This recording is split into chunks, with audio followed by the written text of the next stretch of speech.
what are narcocults? What's the relationship between, you kind of mentioned religion a little bit. Yeah. What's the relationship between religious culture and drug culture? First off, Mexico is one of the most Catholic countries on the planet, if not the most Catholic country on the planet. Not only that, it is a country that has a root in a spirituality through its in ethnic culture that other parts of the world got most of that taken away and or suppressed or killed or taken away. When the Spanish came to Mexico, they were a product of a recently liberated group of people. They just got done being invaded by the Moors, basically. And they brought with them the image of La Virgen de Guadalupe, the Virgin of Guadalupe. And Hernan Cortez's vision of that, or version of that, was a lady holding a crystal scepter, baby Jesus, and standing on a crescent moon. That's what he brought with him to the Americas. And when the conquest happened, a lot of people say, the Spanish came and conquested the Aztec Empire. The enemies of the Aztec allied themselves with the Spanish and they took them down. That's what happened. And then the rest was famine and sickness. That's what killed most of them. They realized that it was going to be hard to suppress some of the spiritual practices in Mexico, so they decided to meld them with Catholic iconography. So you see this cult to Tonatzin, which is like a fertility variant of a mother goddess in Aztec culture. And they turn her into La Virgen de Guadalupe, which is the icon that a lot of Mexicans venerate as the La Virgen, the Virgin. But in her, she conceals cultural elements from the past. She has a black sash across her stomach, which means she's pregnant. It's something common in the Aztec culture and the Mexica culture. She's standing on a cherub that has eagle wings. That is a war god. That's the symbol of the war god down there. She has stars on her, which is a veil of certain stars that are related to some of the spiritual practice from before.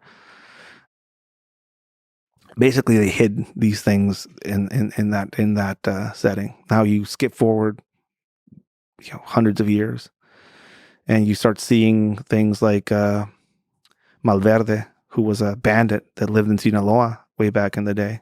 He would rob rich farmers that would go through the countryside. One time he was almost caught and he was shot and injured and he was wanted by the government. So he told one of his friends to tell them where he was and to give the money, the reward money, to the townspeople. So we did that. He was hung from a tree and the order was not to bury him, just to let his body rot. And his body rotted away until it fell onto the ground, the bones. And each of the townspeople would go over and put a rock on top of his corpse until it became a pile of rocks. And then he started granting miracles. So again, this whole aspect of these criminals becoming saints, and also a middle finger from the downward local populace to the church in a way, because he's not a recognized saint, but he has an altar and people venerate that. And then you have cartels that have a spiritual practice or spirituality behind what they do, which is part of their culture, but is also like a tool they use to ingratiate themselves with the local populace or the population around them. They're icons of power and sometimes of almost a symbol of rebellion. You see El Chapo's son, when he was arrested, had a Santo Niño de Atocha on his chest, which is it's a holy kid of Atocha.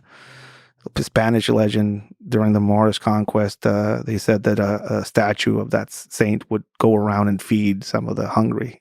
That was the legend.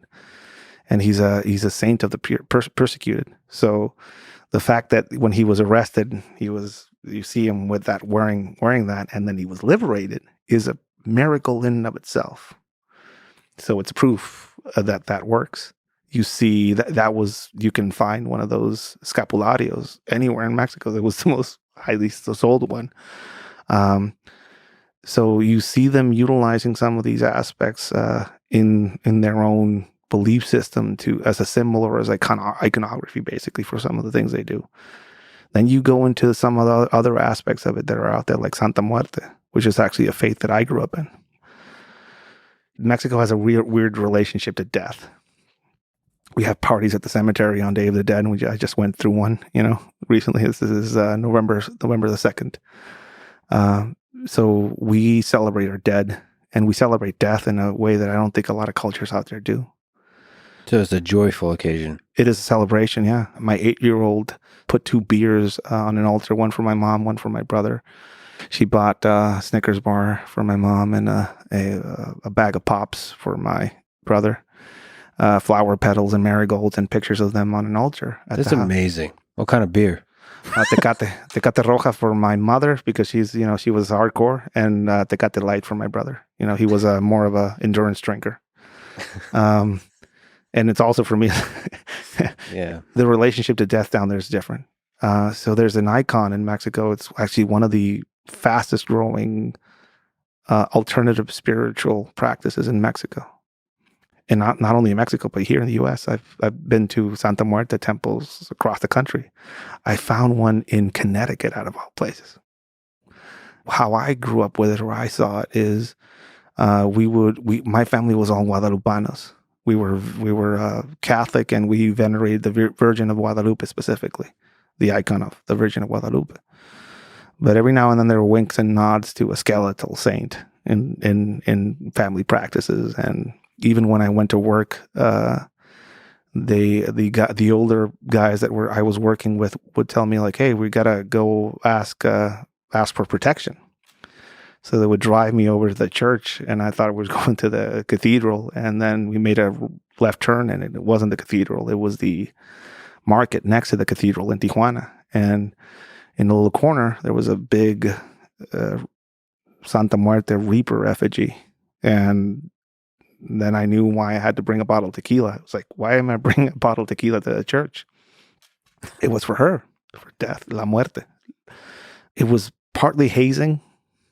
And also, they did believe that they were basically imbued with being agents of death in a way. So it was like a cultural thing as well, something that they wore on them as not only protection, but as also like a samurai would wear this death iconography on them, or how the Maori would do haka dances.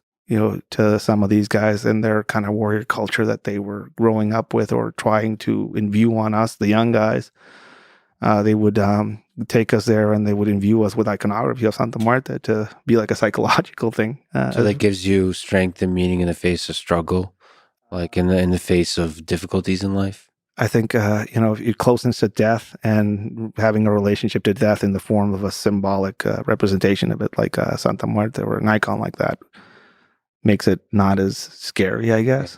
Or not only that, but it's also something that the other side, the enemy, the cartels groups, they would venerate it as well. So when they would see it on you, it was almost debilitating to them. They were like, "Oh, are you guys cops? Are you guys, who are you? Why are you wearing that?" So there was an aspect of that to it. A memento mori type thing, where, remember death, type thing. There's some aspect in which you don't want to mess with a person who meditates on death. There was some of that, yeah. There was a saying, I think they probably took it from a movie or something like that, but I don't know where they got it. May I earn your need and be your wrath. Oh, man. It's a good line. They would say that to the statue of La Santa, Another thing, it's not a cartel specific saint though. It's like everybody, like at all levels, from the lady that sells tortillas to the cops, to the military. There's some people in the military that venerate it. There's a very specific symbol of how this is like a weird relationship specifically in Santa Muerte in Mexico. There's a shrine outside of Tijuana, right across the La Presa. It's like a water reservoir right outside Tijuana. And there was a big Santa Muerte altar there, like on the roadside. And my former boss, Lisa Ola, ordered that thing destroyed. So he ordered a truck to destroy it. It was a famous thing. And it was rebuilt the next night. And I know for a fact that some of the people that rebuilt that were some of the same guys that, were there destroying it. Oh man, that's pretty symbolic. So it's not something that can be killed. It's a part of the spirit of the people. It keeps getting destroyed by ultra Christian groups or Catholic groups, and it keeps getting rebuilt. Personally, for me, as a I don't believe that there's a reaper skeleton in the sky protecting me, but I do believe in the aspect of an ending, and how it's important to, the ending is important in all things, and death should be present in life. And if it's not, then you're delusional about things. So to you, it's a mechanism to meditate on death once again. Yeah. And, having my daughter who's 8 view it as a benevolent thing, she's a kid and she sees a skeleton that represents death, and it's like, I think in a way Mexicans have taken some of those aspects, be it Day of the Dead, some of these practices related to some occultism aspects around Saint Judas, San Judas. Saint Judas is the patron saint of lost causes, and it's one of the most venerated saints in Mexico.